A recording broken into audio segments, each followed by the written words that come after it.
Agora, eu queria que você expandisse um pouco essa ideia da graça que empodera para viver de forma a agradar ao Senhor. Porque assim, eu estou lendo um livro junto com a liderança aqui, chamado Vocação Perigosa. Você já viu? Paul Tripp.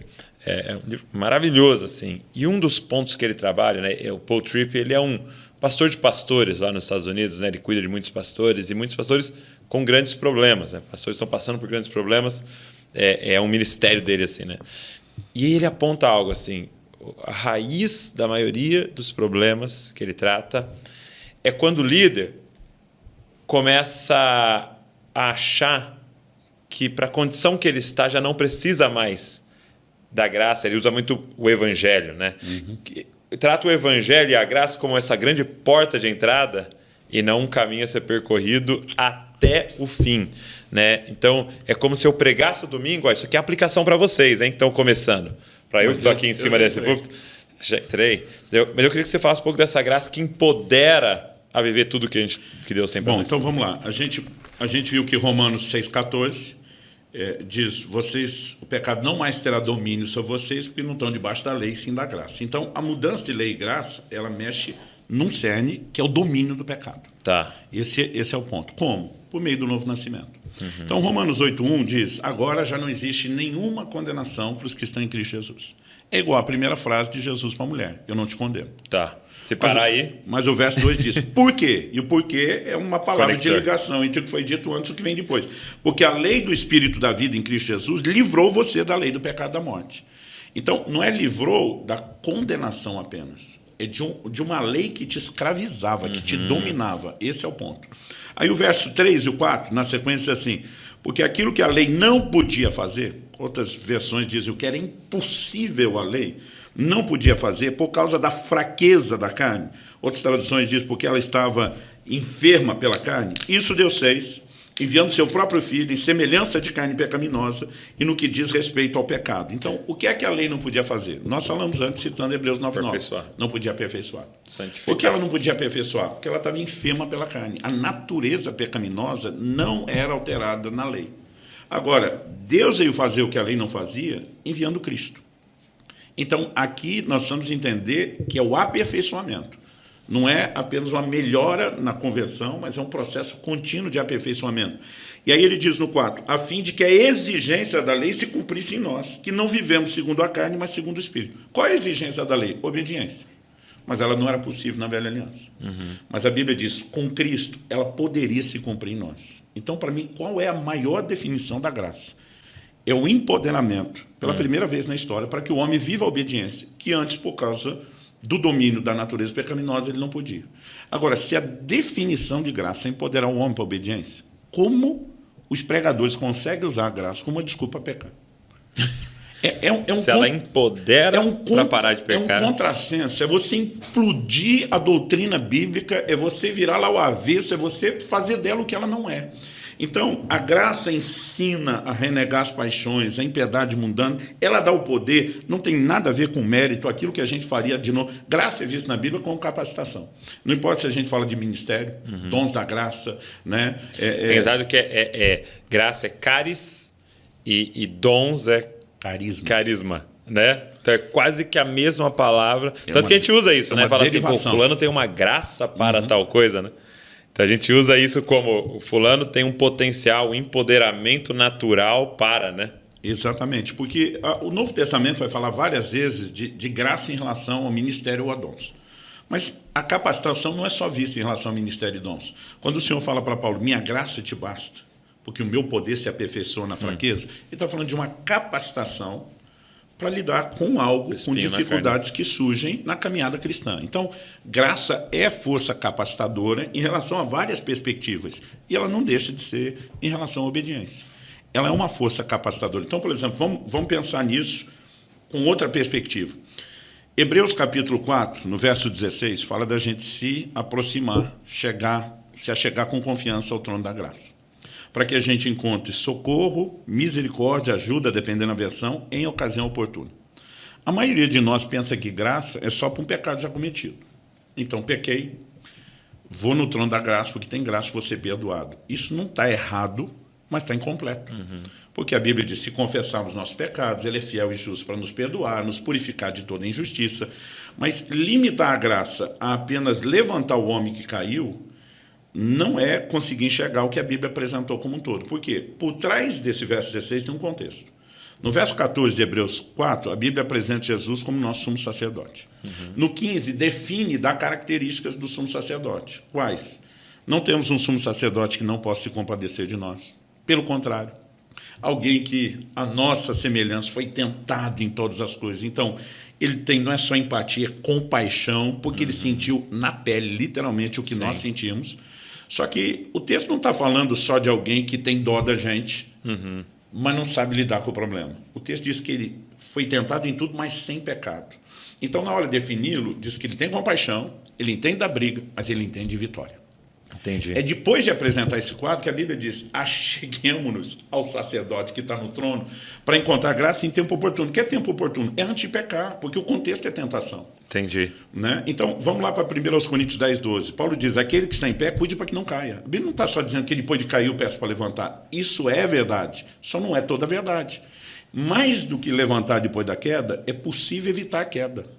E depois de mostrar que se por um lado o homem tem responsabilidade, ele cuida, por outro, no verso 3, a Bíblia diz que ele não trabalha sozinho. A Bíblia diz, não vos sobreveio tentação que não fosse humana. Tá.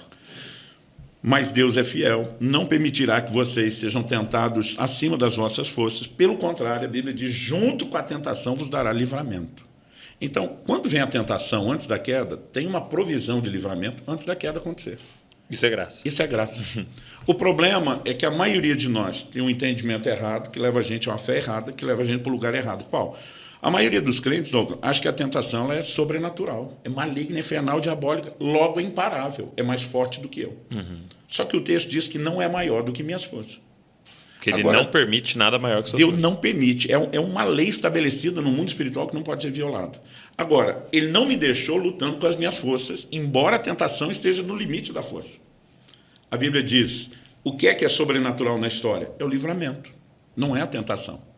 Agora, como a maioria dos crentes acredita que a tentação é sobrenatural e que o livramento é natural, tem que sair sozinho, não tem graça para isso, como que o cara vai ter uma mentalidade, ou mesmo a fé, porque a fé é gerada pelo entendimento da palavra, de vitória? Não tem. Agora, quando eu entendo, não, a tentação é natural. Todo dia eu falo, não, mas a Bíblia chama o diabo de tentador. Falei, a mesma Bíblia diz em Tiago 1,14 que cada um é tentado quando é traído e enganado pelo próprio desejo. Então, o que o diabo faz é pegar um cardápio, botar debaixo do nariz do cara e provocar. Então, o provocador é externo. A provocação está do lado de dentro. Ele usa algo que está do lado de dentro. Exato. E mesmo porque ele não vai apresentar um prato de algo que você não gosta, né? Só que, então é só com aquilo que está dentro de você que ele consegue trabalhar. Né? Só que o proverá livramento é o que a gente precisa entender. Isso é graça. É graça para dizer não, é graça para vencer. Não é vencer no esforço, não tem nada a ver com religiosidade. É o Dallas Willard que fala aquela frase que foi tão importante para a gente começar a compreender isso, que era graça não é o inverso de esforço. Não é ausência de esforço, é mas ausência de mérito, né? Dallas Willard. Pelo menos ele popularizou. Não sei se era dele. E isso é tão fundamental porque disso que você está falando, que a galera tem confundido, Então, peraí. Eu não posso me esforçar, porque se eu esforçar sou eu, e isso é legalismo. Entendeu? Tem que acontecer natural. Então, eu já vi gente tipo assim, não... Até um dia num discipulado alguém falou para mim, cara, eu não tava com vontade de orar. E aí eu achei que, ia ficar um negócio estranho, né? Tipo, sem vontade de ir lá e orar, porque aí eu preciso que Deus venha no meu coração e eu queira ir lá e tal, né? Senão não é genuíno, né? E uma vez eu tava... nós romantizamos a fé. Romantizamos total. Só que aí, quando você olha para, por exemplo, 2 Pedro, dá até a impressão disso, quando ele fala, agora vocês têm a natureza divina. Né? Então, peraí, natureza vai ser natural para mim fazer. Só que o versículo seguinte ele diz, esforçai-vos. Aí você fica, meu Deus, peraí. E aí um dia eu estava lendo, na verdade a Val estava lendo e ela, quando ela lê para mim... Tem um capítulo inteiro no livro que eu falo só de esforço e dedicação na Nova Aliança e na Graça. Ela estava lendo aquela autora Caroline Leaf, que é uma neurocientista e tal, e ela falou algo muito interessante. Ela falou assim que quando eles fazem aquelas... Quando você vai no médico, o cara fala, alguém da sua família tem pressão alta, alguém da sua família teve câncer, alguém tem... Eles sabem que há, então, um potencial em você para ter. E ela diz que é como se na sua célula tivesse lá um potencial para pressão alta, para câncer e tal. Só que eles descobriram que esse é como se estivesse guardadinho e só é liberado com estilo de vida. Entendeu? Então há um potencial lá para uma pressão alta, por exemplo. Mas você se alimenta corretamente, você faz seu exercício físico e tal. Isso pode nunca acontecer na sua vida. Porque esse potencial só é liberado. E aí, para as coisas boas também é verdade. Então, por exemplo, você pega um lutador de MMA, o Vitor Belfort. Esse cara nasceu com um potencial para ter aquela força, aquela habilidade, aquela agilidade e tal. Mas não significa que ele se tornaria. Sem desenvolver aquilo e sem se dedicar. Sem, com um estilo de vida, abrir aquilo, né? Então, isso abriu os meus olhos nesse sentido, porque a graça vem e nos dá essa natureza. Significa que eu serei santo? Não. Significa que você tem potencial para. E as disciplinas... E as disciplinas entram para abrir e destravar, né? Wesley chamava isso de os meios da graça.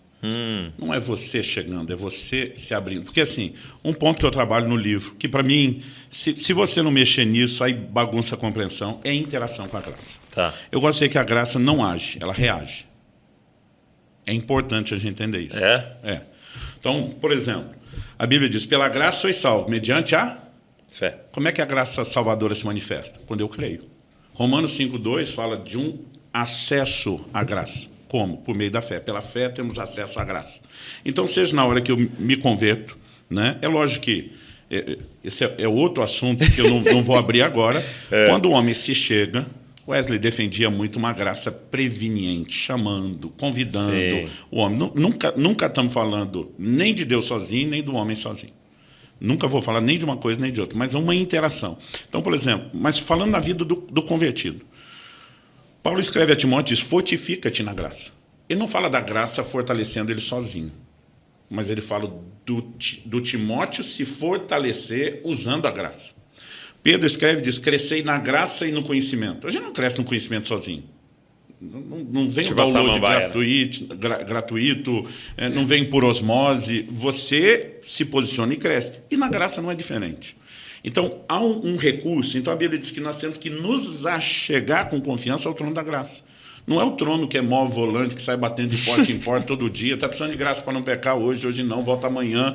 Então, o problema é que nós fantasiamos que se tem graça, Deus faz tudo sozinho. Quando, na verdade, a graça ela tem que ser procurada, ela tem que ser ativada. A gente tem que crer para receber, tem que compreender. Então, eu acredito que entender essa interação, ao mesmo tempo que positivamente eu posso crescer e me fortalecer, a Bíblia fala que eu posso anular a graça, fala que eu posso cair da graça. Então, não é a graça agindo sozinha. É um recurso que está à disposição e eu preciso entender qual é a dinâmica de relacionamento com ela. Então, eu acho que esse é um outro ponto, porque só dizer que a graça é capacitação para a obediência, o cara pensa, mas eu estou debaixo da graça porque ela não está me capacitando, porque não está interagindo. Eu vi um